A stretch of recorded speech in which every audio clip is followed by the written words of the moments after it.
Nous allons utiliser la notation exponentielle, c'est-à-dire la forme module argument des nombres complexes, pour écrire simplement nos qubits. Donc pour l'instant, pour un qubit, on a dit qu'on l'écrivait alpha quête 0 plus bêta quête 1, où alpha et bêta étaient des nombres complexes.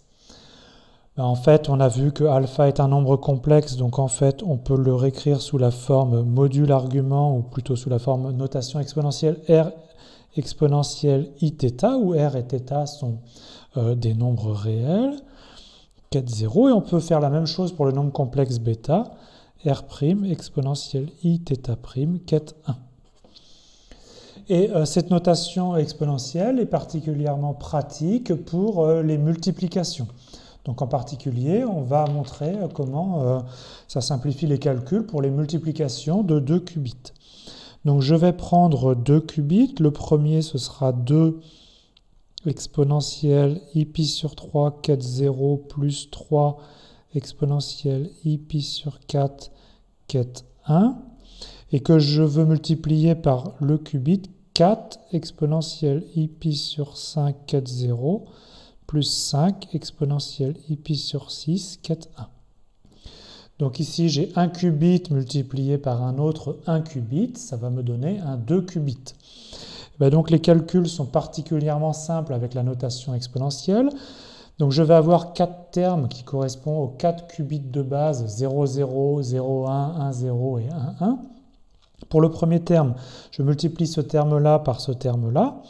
D'accord? Donc les modules 2 et 4 se multiplient, donc ça me fait un module 8, et les arguments s'ajoutent, pi sur 3 et pi sur 5, donc exponentielle i, pi sur 3 plus pi sur 5, qu'on pourrait simplifier, mais je ne vais pas faire les calculs plus loin. Et ici, quête 0 fois quête 0, ça me donne le qubit de base, quête 0, 0. Et ensuite, je fais pareil pour les autres termes, ce terme-là fois ce terme-là, ça me fait 2 fois 5, et exponentielle i, les arguments s'ajoutent, pi sur 3 plus pi sur 6. Et quête 0 fois quête 1. Et je vous laisse terminer les calculs de ce terme-là par ce terme-là et ensuite ce terme-là par ce terme-là, qui me donneront des coefficients devant quête 1, 0 et devant quête 1, 1.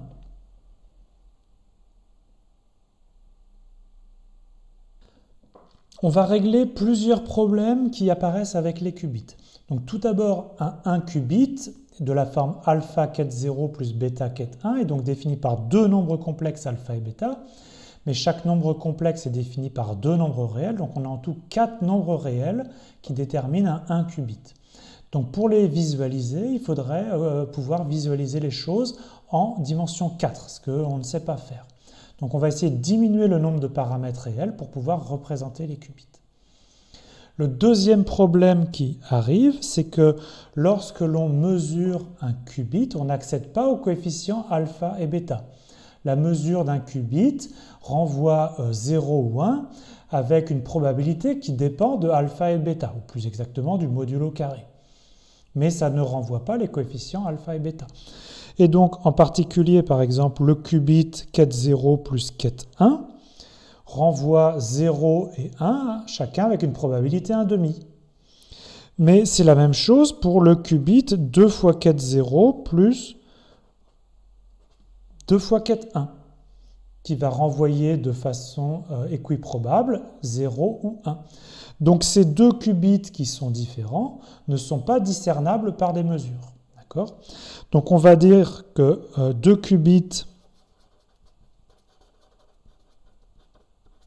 donc quête phi et quête psi sont équivalents. Donc attention, hein, je n'ai pas dit qu'ils étaient égaux.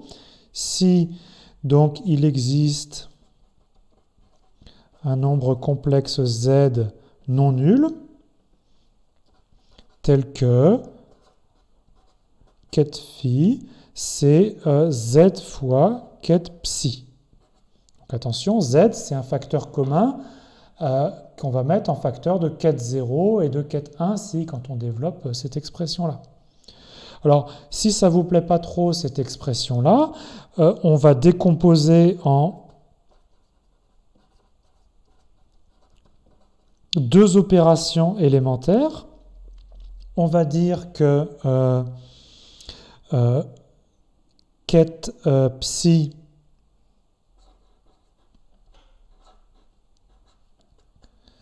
k fois ket psi, c'est l'équivalent à ket psi, d'accord, où k est un nombre réel, non nul.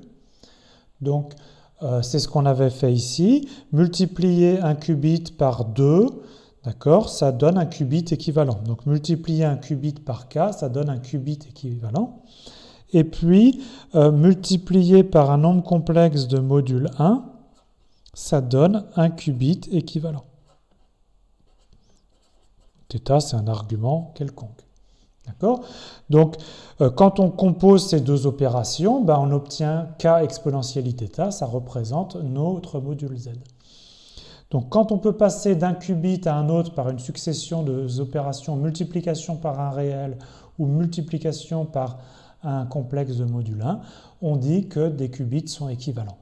Et deux qubits équivalents ne sont pas discernables par une mesure. Attention, ils ne sont pas égaux, comme ces deux-là qui ne sont pas égaux, mais on ne peut pas les discerner par les mesures. Voyons deux petits exemples.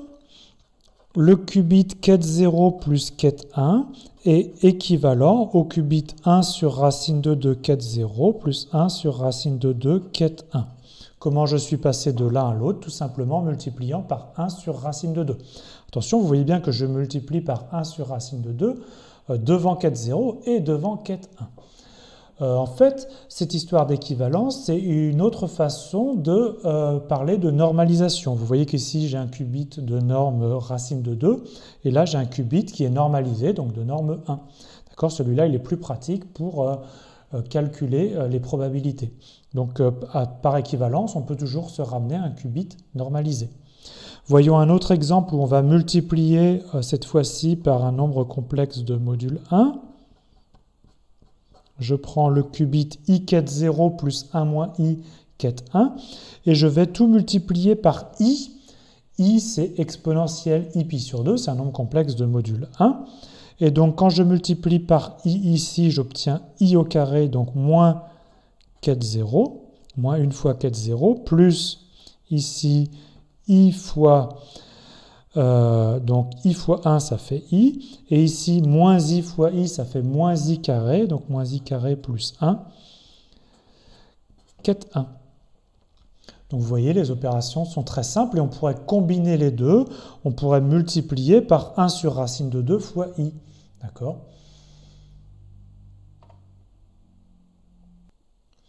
L'équivalence va nous permettre de réduire le nombre de paramètres. Pour écrire un qubit, on a pour l'instant 4 paramètres réels. On va passer à seulement 2 paramètres réels. Ça va nous permettre de représenter facilement les qubits. Donc, on a la proposition suivante. Donc, on prend un qubit ket psi qui s'écrit donc alpha ket 0 plus bêta ket 1.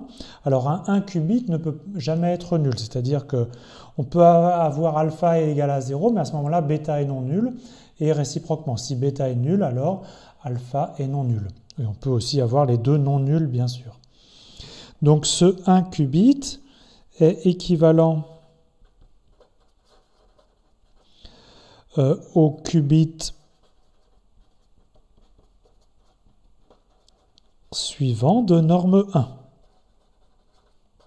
Donc, qui a cette forme spéciale. Donc, je réécris que ket psi est équivalent à quoi?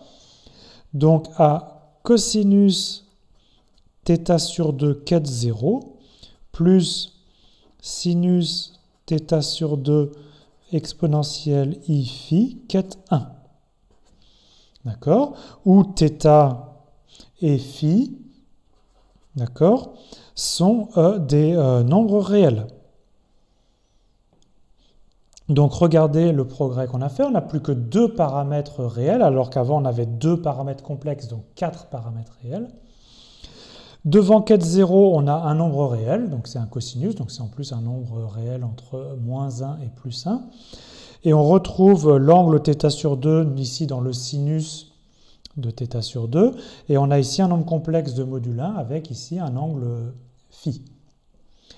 Et en plus, donc cette écriture qui est ici, elle est unique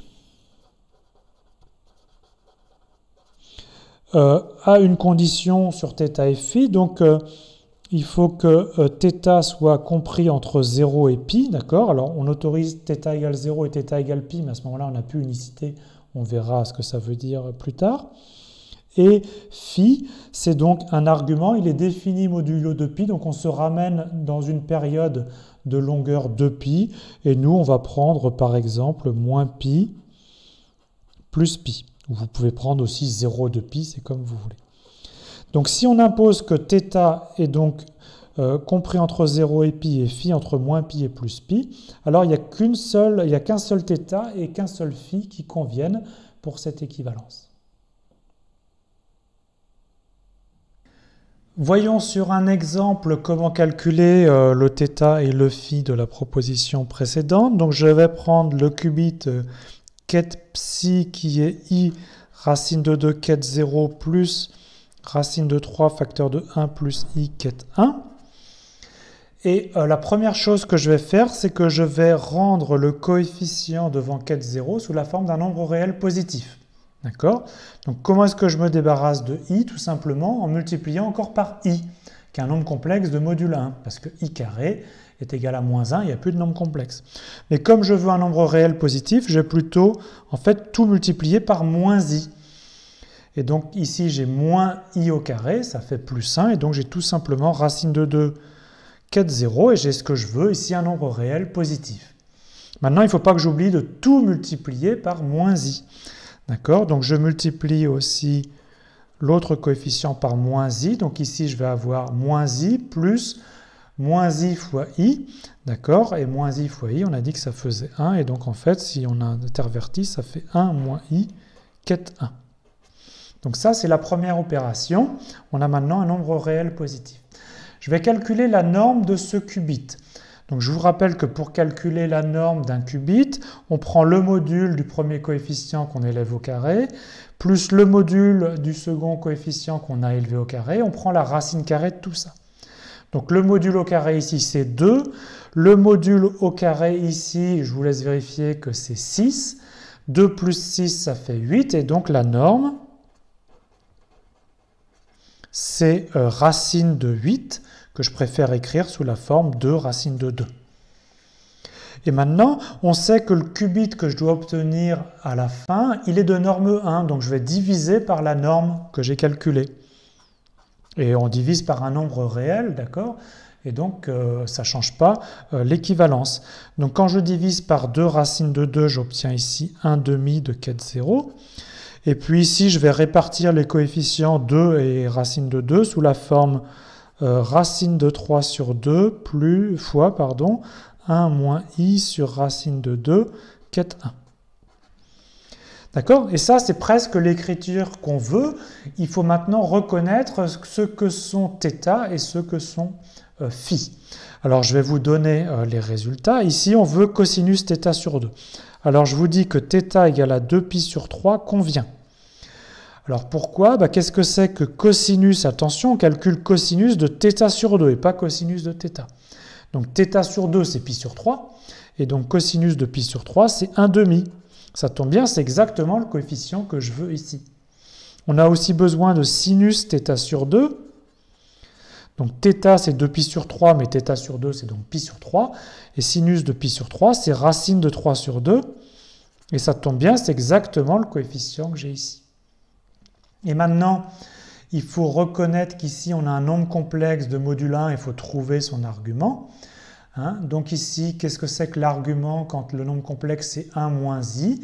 Ça forme un angle moins pi sur 4 avec l'axe des abscisses. Donc si on pose phi est égal à moins pi sur 4, alors exponentielle i phi, c'est exactement 1 moins i sur racine de 2. Je vous laisse vérifier les calculs. Et donc, on a trouvé le θ et le phi de notre proposition, avec ici cosinus θ sur 2, ici sinus θ sur 2 multiplié par exponentielle i phi. Et donc, d'après notre proposition, plus cet état et ce phi, ils sont uniques.